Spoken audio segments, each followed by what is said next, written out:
My name is Vera Lindquist. I am 29 years old, and 16 years ago, when I was 13, my mother made a decision that would, by the end of that same week, become a notarized legal document. She had decided, quietly and without telling me, that I was going to be raised by someone else. The someone else turned out to be an uncle I had met 3 times in my life. Last month, that same mother, 16 years older now, walked into a conference room at the top of a building in Reno, Nevada, wearing a black dress and a single strand of pearls on the arm of an attorney in a $5,000 suit. She was very confident. She was certain, she had told the attorney on the way up in the elevator, that she would walk out of that building with at least half of her late brother-in-law's estate. She thought she had it figured out. She thought the law would see her as family. And when the estate attorney, a woman named Elaine Whitmore, opened a sealed envelope and began reading aloud the 3rd clause of my Uncle Walter's will, my mother's face turned. And I am not being dramatic about this. The color of new paper. By the time Elaine reached the 7th clause, my mother was standing. She was standing because her body had decided to stand without her permission. Her mouth was open. She was looking at me, the daughter she had once signed her name to a document about. And what she was looking at was a fact about her own life she had not known had been true for 14 years. Before I tell you what was in that envelope, take a moment, if you are still with me, and tap the like button. Subscribe if this is the kind of story you came here for. And tell me, in the comments below, where you are sitting tonight and what time it is where you are. Because I find it grounding to know that this story is traveling somewhere specific. Now let me take you back to the summer of 2009, in a yellow stucco house on Quail Run Drive on the east side of Bakersfield, California, where a 13-year-old girl with brown hair and a B+ average and a quiet manner had spent her entire life believing, on some level she could not quite articulate, that she was the reason her family was not a happier one. The Lindquist house at 4117 Quail Run Drive was a 1,300-square-foot stucco built in 1978, with 3 bedrooms, 1.5 bathrooms, a small fenced backyard with a half-dead lemon tree, and a driveway that always had at least one of my father's project cars parked on it on cinder blocks. My father, Howard Lindquist, was a warehouse foreman for an industrial electrical supply company in town. He had worked there for 22 years by the time I was 13. He was a quiet man. He was not unkind. He was a man who had decided, very early in his marriage, that the easiest way to get through a day was to agree with whatever my mother said, and to say very little of his own. My mother, Patricia Lindquist, was a secretary in the front office of a small commercial real estate brokerage downtown. She had the kind of voice that carried in a quiet room, and the kind of opinions that did not, in her view, require additional input from other people in order to be correct. My older sister, Bridget, was 3 years older than me. Bridget had inherited the bright, photogenic version of our family's gene pool: honey blonde hair, light blue eyes, a wide, ready smile, dimples on both cheeks. She'd been told from the time she was 4 years old that she could be a model, and so by the time she was 16, that was, in her own estimation and our mother's, a job description that was simply waiting for her to claim it. I had not inherited any of that. I had my father's mother's coloring, which was to say, dark brown hair, brown eyes, a slightly serious face. My mother used to say, when introducing me to her cousins or church friends, "And this is Vera. She is the bookish one. She gets that from Howard's side." The way she said it, I understood by the time I was 8 or 9, was not a compliment. It was a way of taking responsibility for the daughter she liked the look of, and politely declining responsibility for the one she did not. The unequal distribution of love in our family was not a thing my parents ever named, and not a thing they would have admitted to if asked. But it was present in every birthday and every Christmas and every back-to-school shopping trip. Bridget's 8th grade graduation in 2007 was held at a banquet hall with a catered lunch for 40 guests and a small white sheet cake from a bakery in town. My 8th grade graduation, 3 years later, was a stop on the way to a Costco run, with my mother taking exactly one photograph of me at the auditorium door and then asking in the parking lot whether I would mind eating my lunch in the car so we could get the bulk shopping done before the freezer aisle got crowded.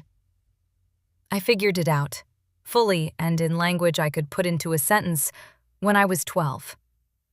I was in my parents' bedroom, looking for a stapler in the small desk in the corner, and I saw a stack of statements held together with a binder clip in the second drawer. They were quarterly statements from a 529 college savings account in my sister's name. The first statement was from May of 2002, when Bridget had been 7 years old. The balance, by the spring of 2008, when I found the stack, was just over $18,000. I sat on the carpet of my parents' bedroom and counted 6 years' worth of statements. I did not find a single statement in a binder clip with my name on it. I did not find any statement anywhere in the desk with my name on it. I asked my mother about it that evening in the kitchen while she was cutting up cantaloupe for dessert. I tried to be casual. I asked her why Bridget had a college account and I did not. My mother looked at me, briefly, with an expression I would later, as an adult, recognize as mild irritation at being asked to explain a decision she did not believe needed explaining. She said, "Vera, Bridget is going to need real help getting to college. She is not the kind of student you are. You are smart. You will figure it out. Don't be jealous." She said the last sentence in a slightly warning tone, as if jealousy were the only possible reason a 12-year-old might object to a financial arrangement that had been hidden from her for the entirety of her conscious life. I did not say anything else. I went upstairs. I sat on the edge of my bed for a long time. Something inside me that evening, very quietly, set itself in cement. The summer of 2009 was when I started, for the first time, to make moves with the intention of getting myself out. I did not know, at 13, that that was what I was doing. I thought I was just applying to a science camp. In February of that year, my 8th grade earth science teacher, a man named Mr. Polk, had pulled me aside after class and handed me a brochure for something called the California Young Engineers Institute. It was a 6-week residential summer program for incoming high school freshmen who showed promise in math and science, held at UC Berkeley. The brochure said full scholarships were available for students from low-income families. It said the program had a 6% acceptance rate. Mr. Polk had circled the application deadline in red pen. He had said only, "Vera, apply. Don't tell anyone you applied. Apply. Then we'll see." I applied in early March, on the school library computers, after staying late to use them. I wrote the essay in 3 drafts, in a notebook, before I typed it. The essay topic was, describe a problem in the world that you would like to solve and why. I wrote about water access in agricultural communities in the Central Valley, which was not, on its face, a glamorous subject. But it was the subject I knew best, because I had grown up watching my classmates' parents lose their farms to drought. I asked Mr. Polk to be my recommender. He wrote, I learned much later, a recommendation letter that he later told me, without embarrassment, was the strongest letter of his career. The acceptance letter came on a Tuesday in early May. It was a thick envelope. I had read enough books by then to know what a thick envelope from an institution meant. I took it to my bedroom. I closed the door. I read it 3 times. full scholarship. Tuition, room, board, materials, transportation from Bakersfield to Berkeley and back, and a stipend of $200 for incidental expenses. The total value of the award, listed at the bottom of the letter, was $5,800. I sat on my bedroom floor and felt, for what I now realize was the first time in my entire conscious life, a real sense of momentum. I had done something, in private, in a way that nobody in my family had been allowed to interfere with, and the thing I had done had worked. I had been chosen. I made a decision before dinner that night that I would not show my mother the letter. I would not show her until I had thought about it for at least a few days. I had a feeling, instinctive and not entirely articulated, that bringing the letter into the kitchen during a family meal would not be the way the news should be delivered. I was right about that. I just did not yet understand the actual size of how right I was. What happened next happened almost on its own. 2 days after the letter arrived, on a Thursday evening, Bridget came home from her last day of 10th grade with her own news. Her drama teacher, a woman named Mrs. Cottrell, had told her about a sleepaway equestrian summer camp in Cody, Wyoming, run by a former Olympic dressage coach that took 15 high schoolers per session for 3 weeks. There was no scholarship. The cost was $4,500. Bridget had announced it at dinner. In the loud, slightly performative way she announced everything, and my mother had set down her fork and said, immediately, before any of us had even had a chance to swallow, "Bridget, we will find the money. We will find the money." That had been a Thursday evening. By Saturday, my mother had taken out a small personal loan from a credit union in town and had paid the camp deposit.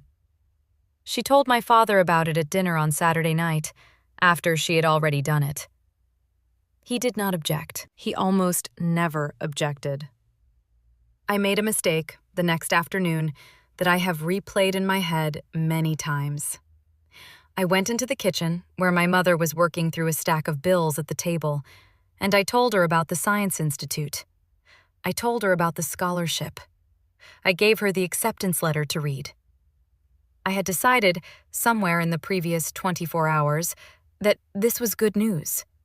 This was free. The Institute was paying for everything. It would not cost my family a single dollar. My mother read the letter. She set it down on the table on top of the bills. She did not look up. She said, very evenly, in the same tone she used when she was discussing meal planning for the week, "Vera, you are going to have to write to them and decline. We cannot send both of you to summer programs this year. Your father and I have already committed to Bridget's camp. The deposit is in. There is no flexibility on it." I stared at the top of her head for several seconds. I said, "Mom, the Institute is paying for everything. I am not asking you for any money." She finally looked up. She said, "Vera, do not be argumentative. Bridget's camp is the priority this summer. Your father and I have made the decision." I said, "I am not arguing. I am explaining. The Institute is free. It is a scholarship. I do not need any money from you. I do not need anything from you." The last 4 words were the words that ended my childhood. I did not know they were ending my childhood when I said them. I had not, in my entire life up to that point, said anything in our kitchen that approached an open declaration of independence. I had absorbed and absorbed and absorbed, the way the second daughter in a family like ours is trained to absorb.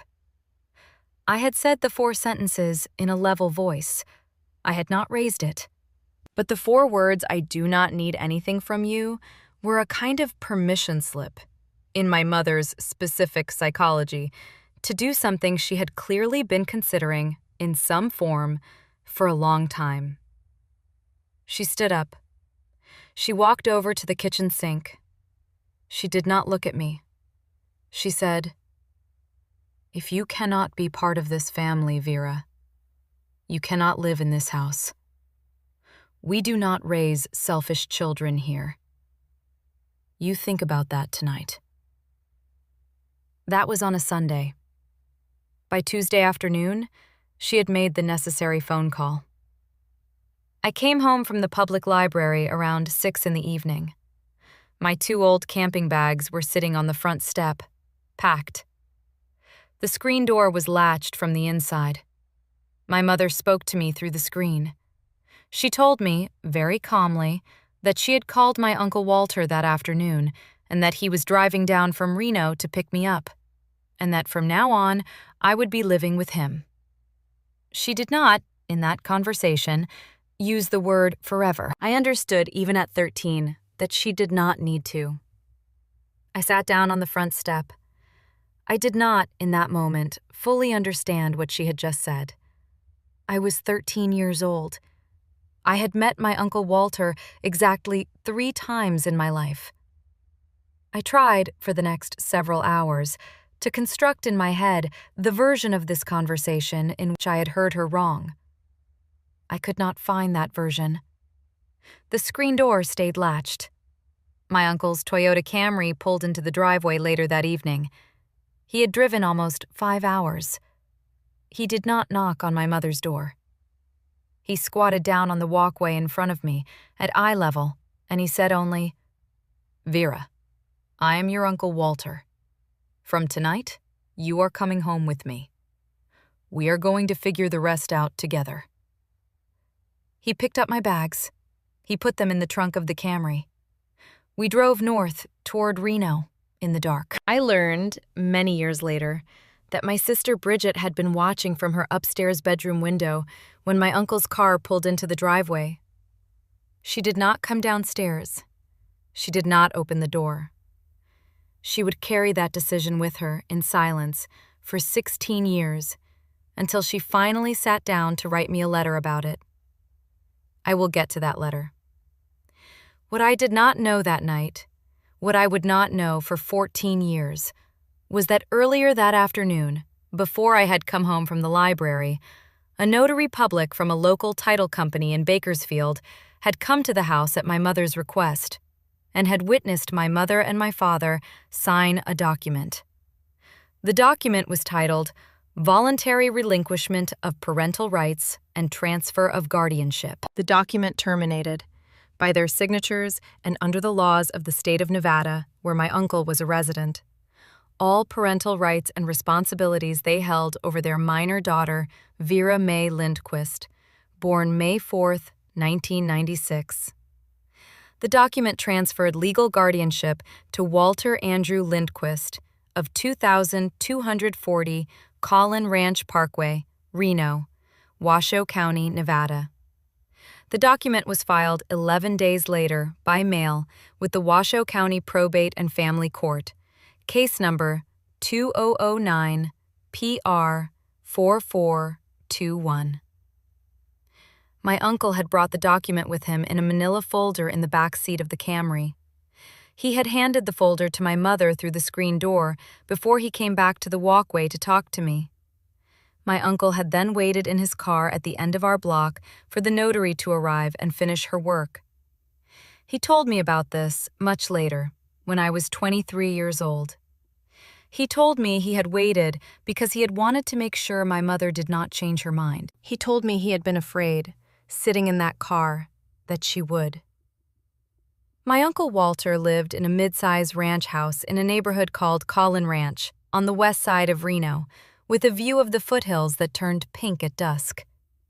The house had 3 bedrooms and a small office and a wide back patio. He was, when I met him properly that summer, 56 years old. He was unmarried. He had no children. He had built, through 18 years of careful work, a small commercial real estate company called Lindquist Commercial Holdings, which, by the summer of 2009, owned 7 commercial buildings across the Reno-Sparks metropolitan area. He had started in 1991 with a single 1,500-square-foot retail strip in Sparks that he had bought at auction with his entire savings and a loan from a local credit union. By the time I came to live with him, the portfolio was worth about $9 million on paper. He worked, on average, 11 hours a day. He drank black coffee. He read history books in the evenings. He had 2 friends, both men he had known since his 20s, both of whom I would come to know well. He took me in June of 2009, with the calm, matter-of-fact attentiveness of a man who had spent his entire adult life solving logistical problems. I started 8th grade in the fall of 2009, but at a school called Galena Junior High in Reno, not at the school in Bakersfield where I would have been a 9th grader. We had agreed, between us, that I would repeat 8th grade in a new district rather than start 9th grade behind. It was the right call. The new district had a stronger math program, and I needed the year to find my feet. By the end of that year, I had a 4.0. By the end of my freshman year at Galena High, I had skipped a math class. By the time I was a junior, I was taking calculus at the University of Nevada, Reno on Tuesday and Thursday afternoons, on a dual enrollment program my uncle had personally driven me to register for. I graduated from Galena High in 2014 as one of 2 co-valedictorians and the president of the math club. I enrolled at the University of Nevada, Reno the following August on a partial academic scholarship and a federal Pell Grant, and lived at home with my uncle to save room and board. I graduated, summa cum laude, from the College of Business in 2018, with a bachelor's in accounting and a minor in real estate finance. I took the CPA exam in late 2018 and passed all 4 sections on my first attempt. I worked for 2 years at a regional firm in Reno called Calhoun and Bridges, where I was assigned, by coincidence, to the team that audited my uncle's company. I left Calhoun and Bridges in 2020. My uncle hired me as the controller at Lindquist Commercial Holdings the same month. By the end of 2022, I was the chief financial officer. I was 26 years old. On my 26th birthday, in May of 2022, my uncle sent me an email at 6:14 in the morning. The subject line was, "For my daughter." The message was 4 sentences long. He wrote, "Vera, you owe nothing to the people who made the choice they made. You owe everything to yourself, and you have paid that debt every day for 13 years. I have never met a stronger person. Happy birthday." I printed that email out. I have it framed in the bottom drawer of the credenza behind my desk, where nobody but me sees it, but where it lives. In the 14 years between the summer of 2009 and the spring of 2025, my biological family contacted me 3 times. The first was in 2013, 4 years after I had left. My mother called my uncle's office line. She did not ask to speak to me. She asked to speak to him. The conversation, as he reported it to me later that evening, with a kind of slow, controlled disgust I had not heard from him before, had consisted entirely of my mother asking my uncle for a personal loan of $12,000. My father, she said, had lost his job at the warehouse. They were behind on the mortgage. Walter, she had said, was family. Walter had told her in 3 sentences that he was not, by her own legal declaration, family any longer, and that he would not be lending her any money, then or ever. She had called him a name and hung up. The second contact was in 2017. Bridget mailed me a wedding invitation. The envelope had been addressed to my uncle's home, where I no longer lived by then, but where my mail still went. There was no note inside. There was a save-the-date card and an RSVP envelope with a stamp on it. I did not send the RSVP. I did not attend. I did not, at the time, even open the envelope, in the sense of really looking at the photograph of Bridget and her fiancé that had been printed on the front of the card. I put the unopened RSVP envelope in the recycling. I put the rest of the materials in a drawer. I did not think about it again for years. The third contact was in 2021. My mother sent me an email at my work address. She had clearly found my email by looking up the corporate website for Lindquist Commercial Holdings, where my photograph and bio appeared on the executive team page. The subject line was, "Thinking of you." The message was 3 paragraphs of generic warmth, with a single sentence in the middle paragraph mentioning that she had read in a regional business journal that the company was expanding into Sparks in Carson City. The final sentence proposed lunch the next time I was in the Bakersfield area. I deleted the email. I did not respond. I have a strong memory of doing it because I had been on the phone at the time with a tenant in one of our office buildings whose HVAC had failed in August, and the small mental satisfaction of deleting my mother's email while solving an unrelated problem was, I will admit, not lost on me. In the late summer of 2024, my uncle, who had been complaining for several months of a kind of bone-deep tiredness he could not explain, walked into an urgent care clinic on a Saturday morning and was, by the following Tuesday, sitting in a cardiologist's office at Reno Regional Medical Center, being told that he had advanced congestive heart failure, that it had probably been developing for over a year, and that the medical team estimated he had between 12 and 18 months left, depending on his response to medication and his willingness to slow down. He slowed down. He did not slow down enough. He lasted 7.5 months. During those months, he met 3 separate times with his estate attorney, a woman in Reno named Elaine Whitmore, who had been his attorney for over 20 years. He made changes to the will he had originally drawn up in 2016, when I had first joined the company as controller. He drew up a new will in October of 2024 and revised it twice. When I asked him in late November what was in it, he sat me down at the kitchen table of his ranch house and he said only, "Vera, it is all handled. You do not need to know the details. You are going to be fine. Do not worry about it."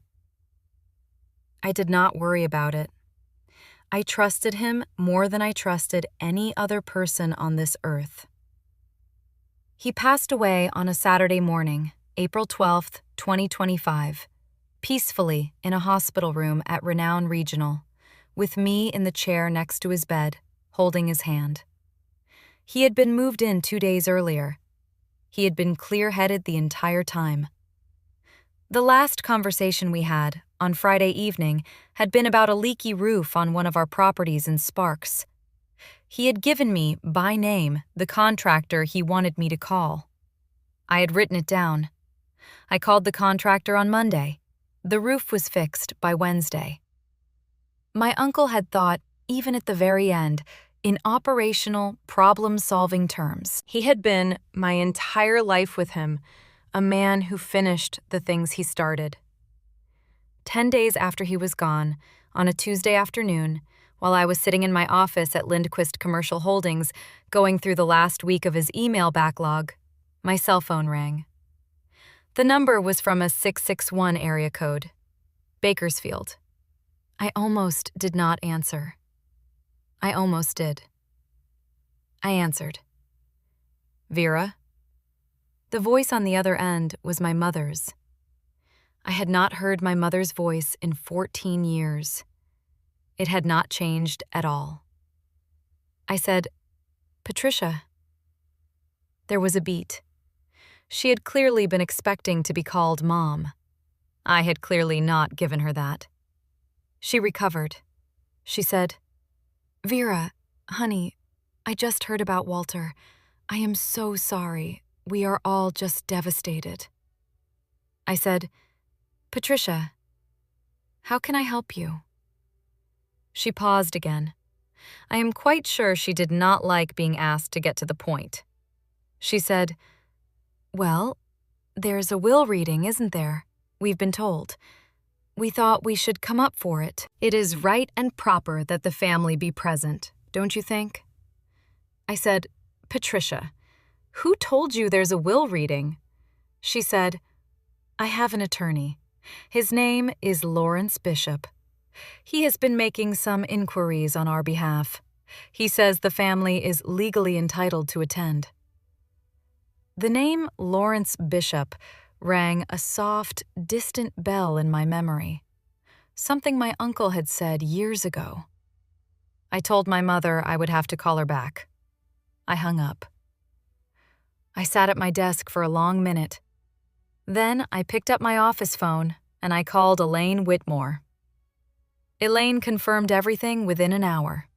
Lawrence Bishop, an attorney in Bakersfield, had filed a formal challenge to my uncle's will on behalf of Howard and Patricia Lindquist, his clients. The challenge alleged what Elaine described as the standard playbook: undue influence and isolation. The specific argument was that I had, in my role as CFO and as my uncle's de facto live-in caregiver during the final 8 months of his illness, manipulated a dying man into changing his estate plan to favor me at the expense of his only surviving sibling. The challenge demanded that the will be invalidated, or, alternatively, that the estate be redistributed in equal halves between me and my father as Walter's nearest blood relative. The filing also requested that Howard and Patricia be permitted to attend the formal reading of the will as interested family parties. Elaine asked me to come to her office the following morning. Elaine Whitmore's office was on the top floor of a steel and glass building on Liberty Street in downtown Reno, with a view of the Truckee River and, on a clear day, the eastern slope of the Sierras. The morning I went to see her, the sky was the bright, high blue of early Nevada spring. She sat me down in a leather chair across from her desk. She gave me a cup of coffee. She said, Vera, we need to talk. She walked me through the challenge. She walked me through the legal strategy behind it. She told me that the actual goal of the challenge, in her professional opinion, was not to win at trial. The actual goal was to delay the settlement of the estate by 12 to 24 months in order to extract a financial settlement from me to make the challenge go away. The properties needed management. The mortgages on 3 of our newer acquisitions needed to keep being paid. The cost of a freeze on the estate, in lost flexibility and accumulated legal fees, could run into the hundreds of thousands of dollars. The Bishop firm, Elaine said, knew this. They were betting on it. She said, I want to ask you a question, Vera. Did your uncle, at any point in the last 15 years, talk to you about how you came to live with him in 2009? I said, he told me my mother had asked him to come pick me up. He told me that she had decided I needed a change of scene. He never went into more detail than that. Elaine looked at me for a long moment. She said, Vera, there is a document in my file that you have, as far as I can tell from your uncle's notes, never seen. She opened a folder on her desk. She slid a piece of paper across the desk. The header at the top read, Voluntary Relinquishment of Parental Rights and Transfer of Guardianship. The date in the upper right corner read, June 22nd, 2009.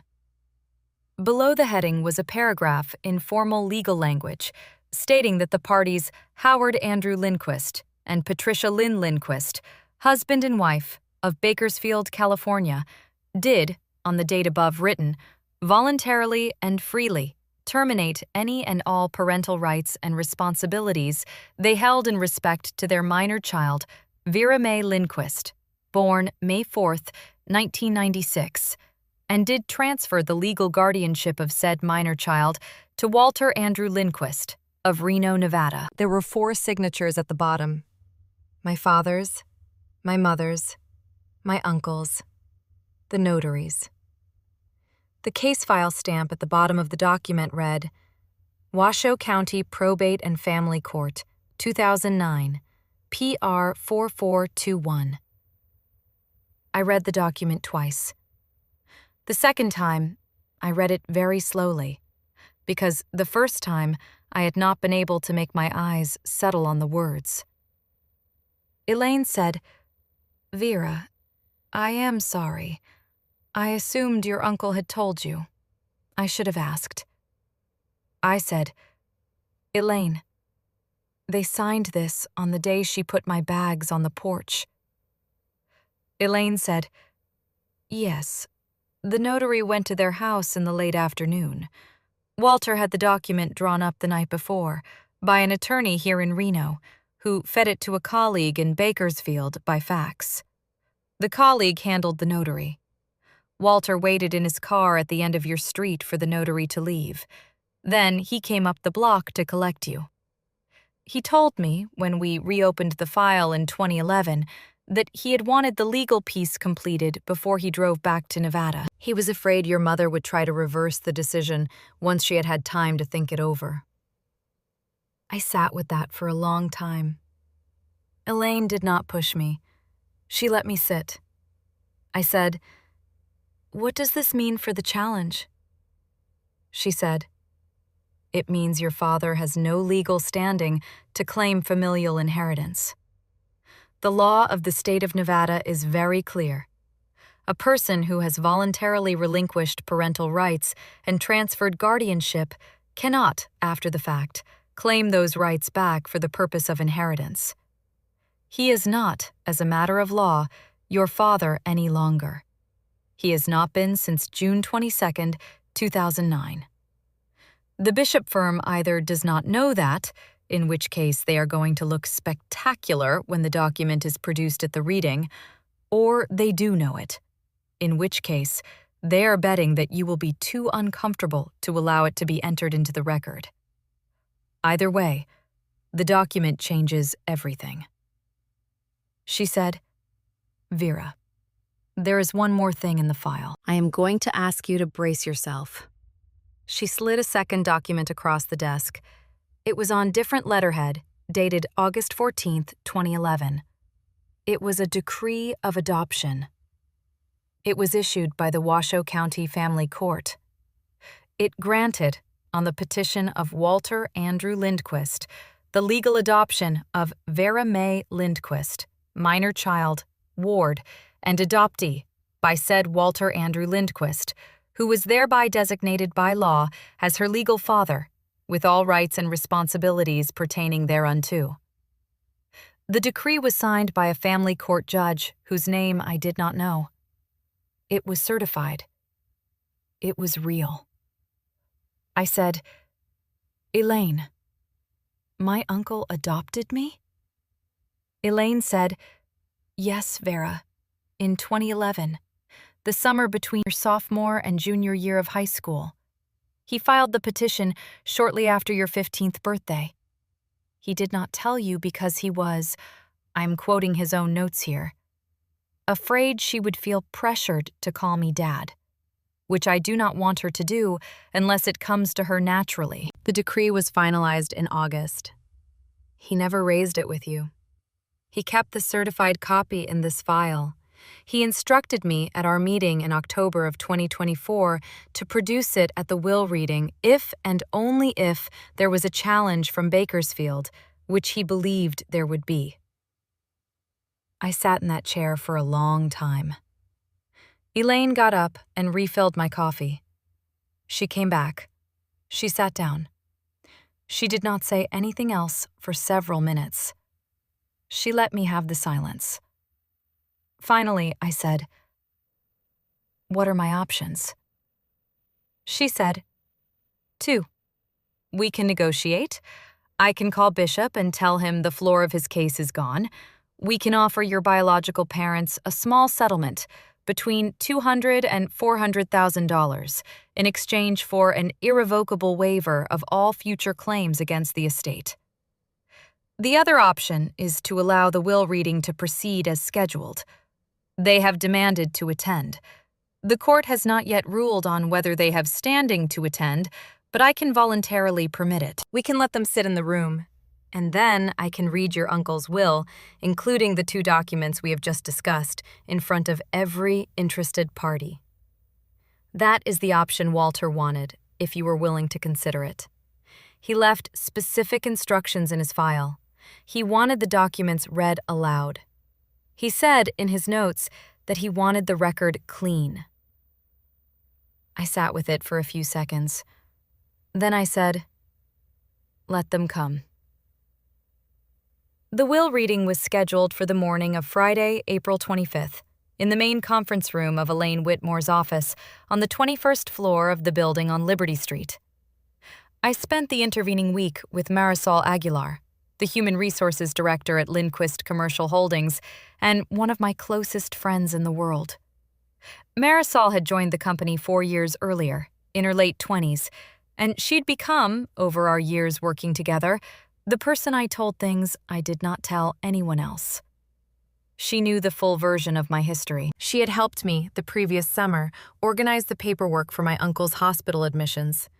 She helped me, that week, organize a binder of documents I would not need to use, but that Elaine had instructed me to bring anyway.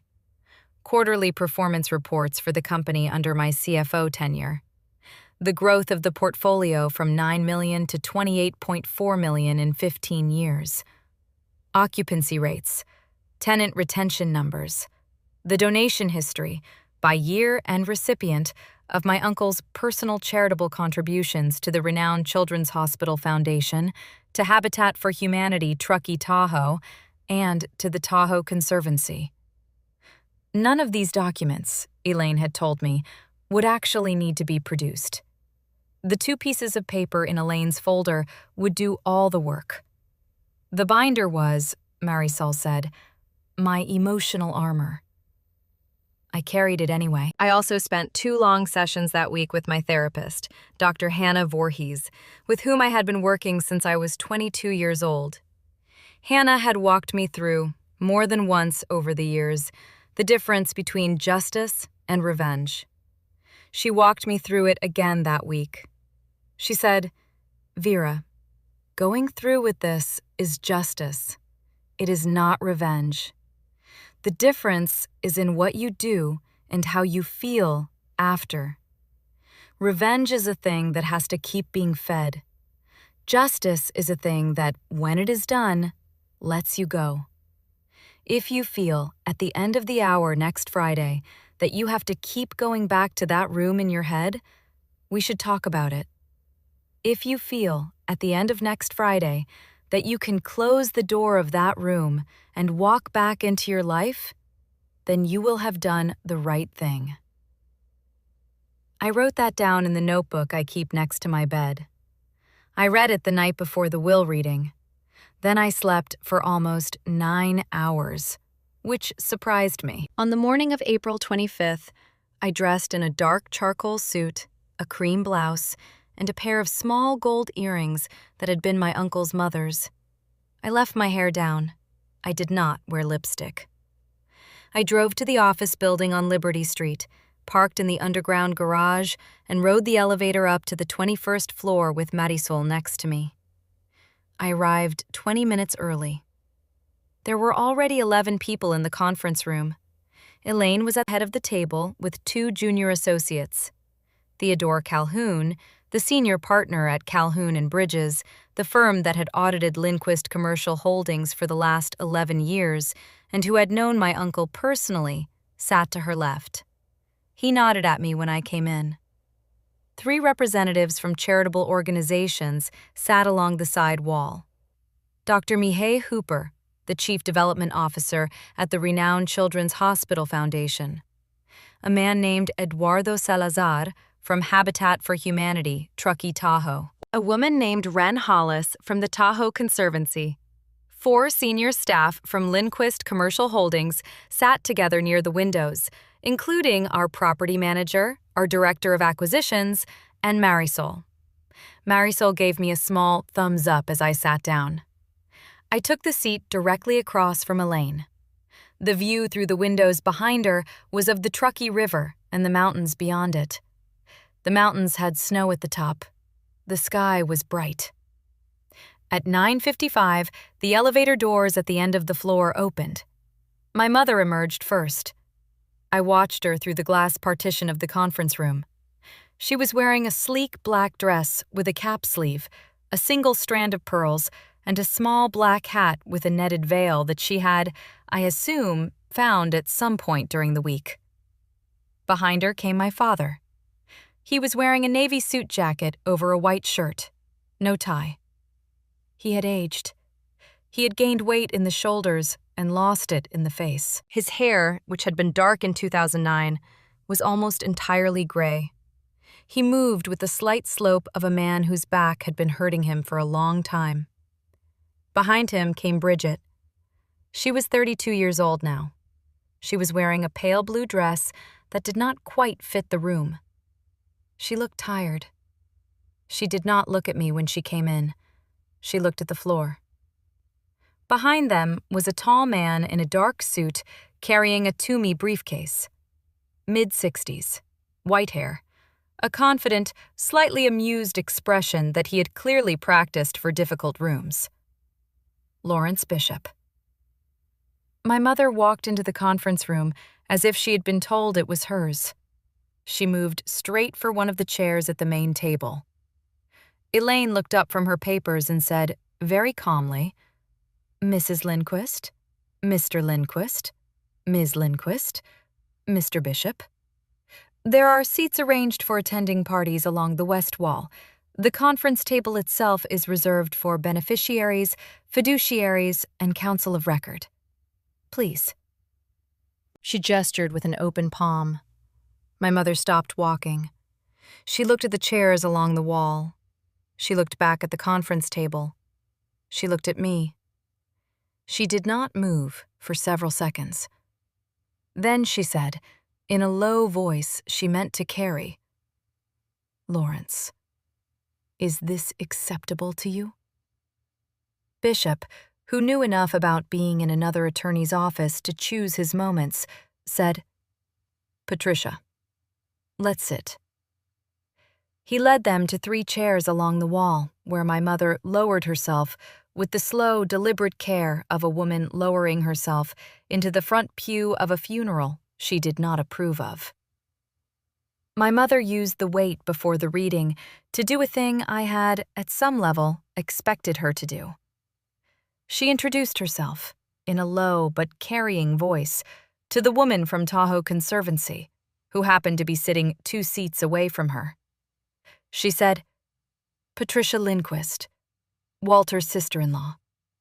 We were, of course, very close for many years before my niece intervened in the family." The Tahoe Conservancy woman, Wren, who had clearly been to many of these readings in her career, smiled the smallest possible polite smile and turned back to her phone. My mother tried again. She said, slightly louder this time, to no one in particular, "It is just so painful, isn't it, when family is interfered with by people who don't really understand what family is?" Bridget, 2 seats to her left, put a hand on her arm. My mother shook it off. Theodore Calhoun, across the table, did not look up from his papers, but I saw him exhale very slowly. I did not look at my mother. I was looking at Elaine. Elaine looked at her watch. She looked at me. She nodded once. She said, "Let us begin." Elaine opened the will at 10:03 a.m. She read the preliminaries, the identification of the testator, the date of execution, March 4th, 2025, the certification by a Reno physician named Dr. Anand Krishnan, dated February 19th, 2025, confirming that Walter Andrew Lindquist was, at the time of execution, in possession of full testamentary capacity, not under the influence of any sedative medication, and demonstrating no cognitive impairment. This was the first paragraph that mattered, although the room did not yet know it. The medical certification was the first piece of armor that Walter had quietly placed in Elaine's file in the months before his passing. It made the standard challenge of, he was sick and not in his right mind, almost impossible to pursue. Bishop's pen, which had been moving on his legal pad, slowed slightly at the certification. Elaine moved through Article 1, Identification of the Estate. Lindquist Commercial Holdings, a Nevada limited liability company, 14 commercial properties across Washoe County and 1 in Carson City, combined appraised value $21.6 million. Investment portfolio with Charles Schwab and a regional brokerage. Current value $5.7 million. Personal liquid assets and home equity $1.1 million. Total estate $28.4 million. My mother made a small, involuntary noise. I did not look at her. Elaine moved to Article 3. She paused, took a small sip of water, and read. Article 3. Disposition relative to Howard Andrew Lindquist. I make no provision in this will for my brother, Howard Andrew Lindquist, of Bakersfield, California. I direct that the reasons for this exclusion be read into the record of this proceeding as a matter of the testator's express instruction. My mother sat up straighter. My father did not move. Elaine read. First, in April of 2003, my brother Howard borrowed from me the sum of $65,000, evidenced by a written promissory note bearing his signature. Said note specifying repayment within 4 years at a nominal interest rate. 22 years have elapsed. Not $1 of the principal or interest has been repaid. The original note is in the possession of my counsel and may be entered into the record at the discretion of the court. This obligation, by his own signed agreement, predates and contradicts any claim he may now make on the basis of brotherhood. My mother turned slowly to look at my father. My father, for the first time, did not look away from her. He looked back at her with the slow, defeated stare of a man whose private failings were now a matter of public record. Elaine continued. Second, on June 22, 2009, my brother Howard and his wife Patricia did, of their own volition and by their own signatures, execute and notarize a document titled Voluntary Relinquishment of Parental Rights and Transfer of Guardianship, by which they terminated all parental rights over their minor daughter, Vera Mae Lindquist, and transferred legal guardianship to me. The document was duly filed with the Washoe County Probate and Family Court. Case number 2009 PR 4421. A certified copy is enclosed in the file of this estate. By the terms of that document, Howard Lindquist ceased, as a matter of law in the state of Nevada and the state of California, to be the father of Vera Mae Lindquist, with all corollary terminations of legal status, including but not limited to inheritance rights through her or through any line of descent or affinity connecting him to her. My mother shot to her feet. She said, "That is a private family matter, and it has no business being read in this room." Elaine looked up. She said, with absolute calm, "Mrs. Lindquist, please be seated. I will continue." My mother did not sit. She said, "That paper does not mean anything. It was never, we did not, he is still her father." Lawrence Bishop, who was, for the first time, fully looking at the document in his copy of the will rather than at my mother, said, very quietly, "Patricia, sit down." She did not sit immediately. She said, "Lawrence, tell them that paper does not." Bishop said, more firmly, "Patricia, sit down. I need to read this." She sat down, slowly. Bishop turned several pages of the copy of the will Elaine had handed his side at the start of the meeting. He found the page reproducing the certified guardianship transfer. He read it again. The amused, confident expression he had walked in with was gone. He turned to the next page in his copy. He found the certified decree of adoption from August 14th, 2011. He stared at it for a long time. He did not look up. He did not, I noticed, look at my mother. Elaine continued reading Walter's will. Third, in the late summer of 2011, after Vera had been in my care for over 2 years, and after extensive consultation with my attorney and with Vera herself, I petitioned the Washoe County Family Court for the formal adoption of Vera Mae Lindquist, then a minor of 15 years. The petition was unopposed due to the prior relinquishment of parental rights by Howard and Patricia Lindquist. The decree of adoption was entered on August 14, 2011, and is certified and on file with this estate. Vera Mae Lindquist became, on that date, and by operation of law, my legal daughter, with all rights and obligations attendant thereto. I have, since that date, considered her, named her, and loved her as my daughter, and have raised her accordingly. This adoption is the foundation of the dispositions that follow. The room was, by this point, holding its breath in the way rooms do. My mother was no longer trying to speak. She was, however, on her feet again. She was, this time, standing, because her body had simply decided to stand. Her face was the color of new paper. Her mouth was slightly open. She was looking at me. I was not looking at her. I was looking at Elaine. Elaine turned to the 7th page of the will. She said, Article 7, Sole Beneficiary.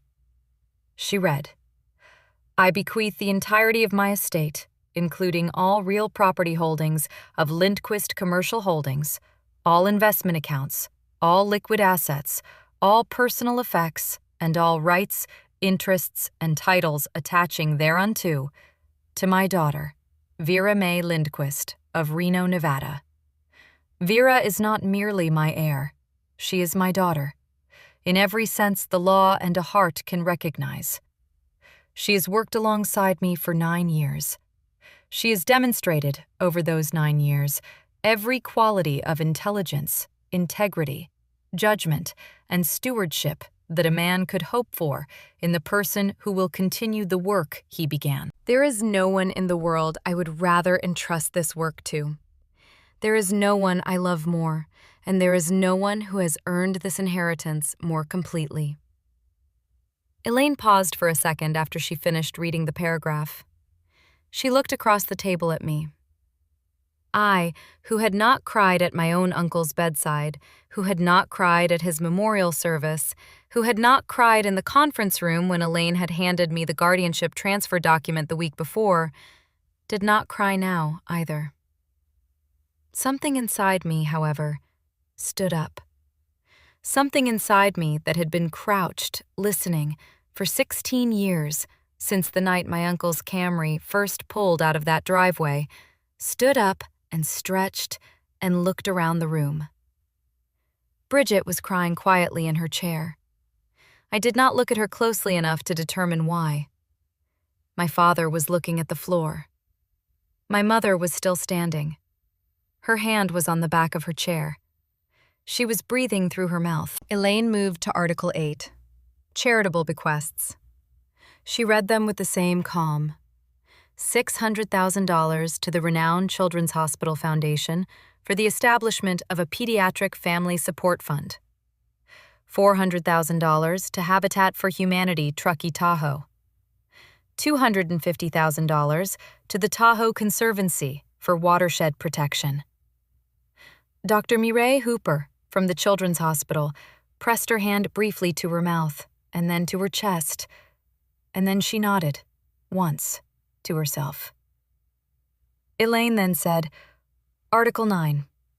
There is an addendum letter from the testator, sealed, addressed to Vera Mae Lindquist, with instructions that a portion be read aloud at this proceeding only if Vera consents to its reading. Vera? I nodded. I said, Please. Elaine took a small ivory envelope out of the folder. She broke the seal carefully. She unfolded a single sheet of stationery. She read, "Vera, if you are hearing this letter read aloud, then they came. I am sorry. I had hoped they would not. I want you to know that everything you have just heard, the medical certification, the guardianship transfer, the adoption decree, the disposition of the estate, was prepared over a period of months and reviewed by counsel multiple times. None of it was done in haste. None of it was done under any influence other than my own conscience. You did not ask me, at any time, to make you my daughter. I did that myself, in 2011, because by 2011, you already were. The paperwork was the slowest part of the process. The actual transition of who your father was happened sometime in the late fall of 2009, in a kitchen on Collin Ranch Parkway, when I watched you do your homework at the counter, and I realized I had stopped thinking of myself as your uncle and had started thinking of myself, with no embarrassment and no fanfare, as your dad. I never asked you to call me Dad, because I did not want to take from you the only word you had had for your own biological father. I want you to know now that you have always had the right to that word, with respect to me. I want you to know now that you have it. I love you. You earned everything you are about to inherit. You earned it not by waiting for me to be gone. You earned it by being someone every day for 16 years that I could be proud of. Your father, Walter. I wiped my face with the back of my hand once. I did not cry beyond that. I think I had been waiting for that sentence for 16 years. My mother, who had been standing the entire time Elaine read the letter, sat down. Her hand on the back of the chair was trembling. Lawrence Bishop closed his folder. He stood up. He said, "Mrs. Whitmore, could I confer with my clients in the hallway, please?" Elaine said, "Of course. We will pause for 10 minutes." Bishop herded my parents and Bridget into the hallway. The conference room door closed behind them. The four of us at the main table, plus the charity representatives, plus the staff from Lindquist Commercial Holdings, sat quietly for several seconds. Theodore Calhoun looked across the table at me. He said, "Vera, your uncle was the best man I ever audited. I want you to know that I am proud of every quarter I worked on his books." I said, "Thank you, Ted." Marisol, from the window seats, said, "Vera, he was so proud of you. I want you to know I heard it from him every Friday at his check-in meetings. Every Friday. For 4 years." I did not say anything. I just looked at her, and I nodded. The door opened again at 10:58. Lawrence Bishop came back in alone. My parents and Bridget did not come with him. He walked over to Elaine's side of the table. He leaned over and said something to her in a low voice. Elaine listened. She nodded once. She said, "On the record, please."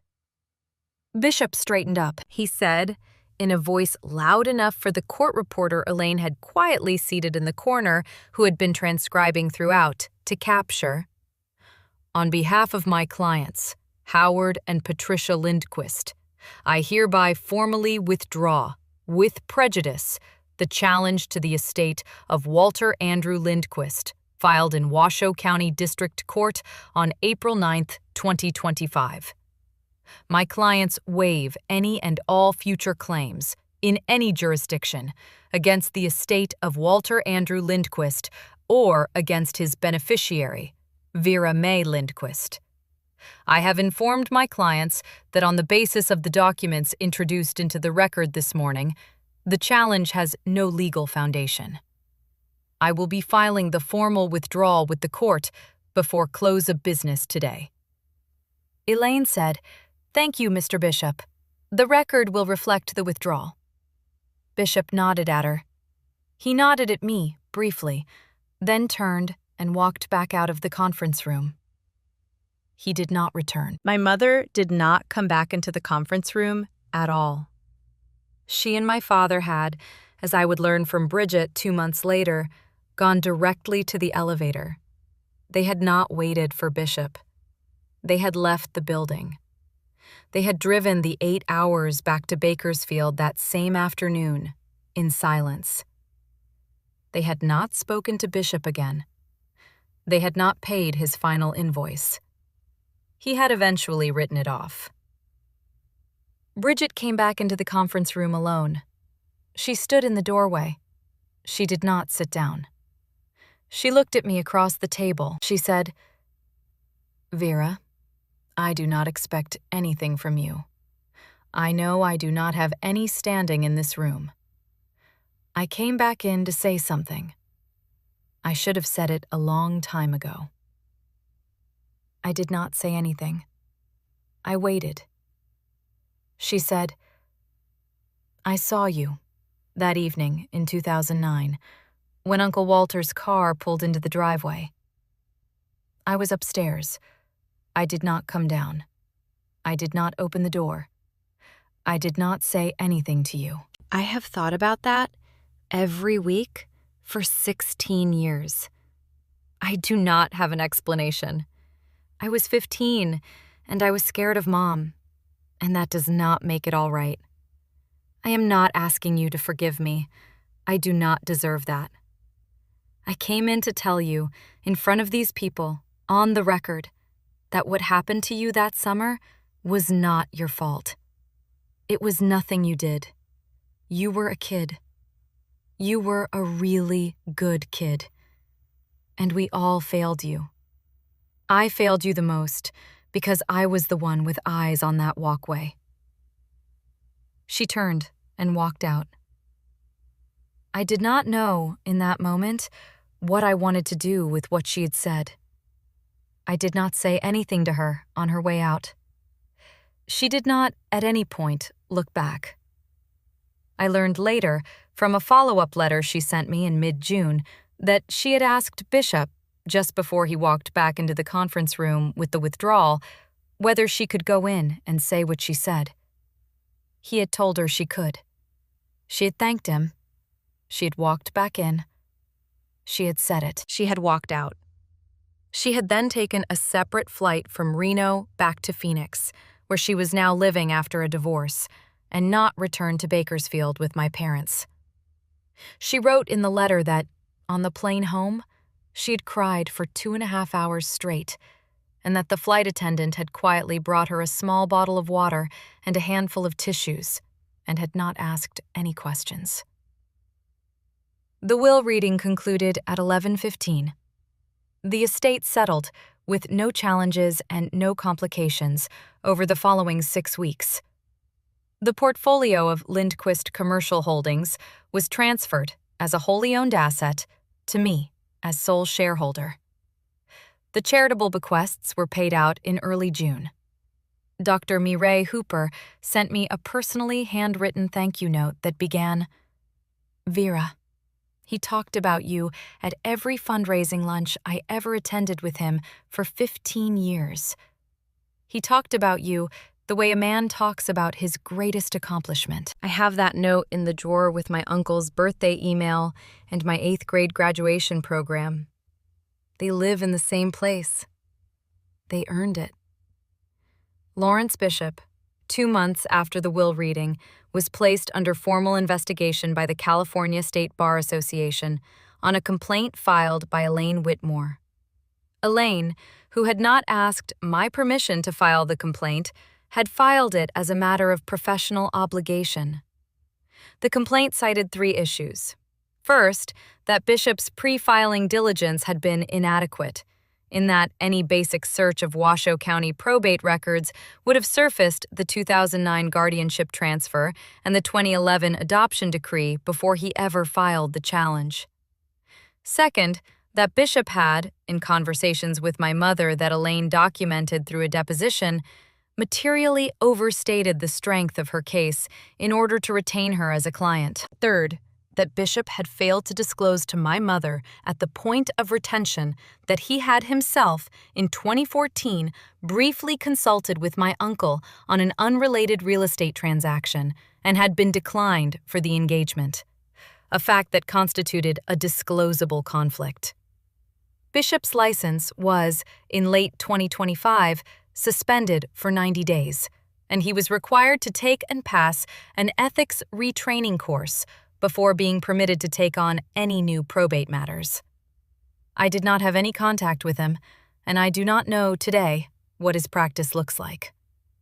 I do not particularly need to. My mother sent me one email, 6 weeks after the will reading. The subject line was, "It hurts." The message was long. I will summarize it. She told me that she had thought about that day in 2009 every year, and that she had come to understand, only after the will reading, that what she had done that day had been wrong. She told me that she had not realized I would build the life I had built. She told me she was proud of me. She asked, in the second-to-last paragraph, if I would consider a phone call. She did not, in the entire email, apologize. She used the word regret. She did not use the word sorry. I noticed. I did not reply. I have not, to this day, replied to her. I do not know if I ever will. I do not feel guilty about that. Dr. Voorhees has, over many months, helped me sit with the not replying. She helped me see that the not replying is not a hostile act. It is not revenge. It is a closed door. There is a difference between a door slammed shut and a door simply closed. My mother's door has been simply closed. She closed it herself in 2009 when she signed a piece of paper at our kitchen table. I have not, since the will reading, felt any obligation to reopen it on her behalf. Bridget and I have, in the year since the will reading, exchanged 6 letters, 3 phone calls, and 1 careful 25-minute video call. The video call was last month. We talked about her kids, whom I have not met. We talked about her job. She is in school now to become a respiratory therapist. She is 2 years into a 3-year program. She is doing well.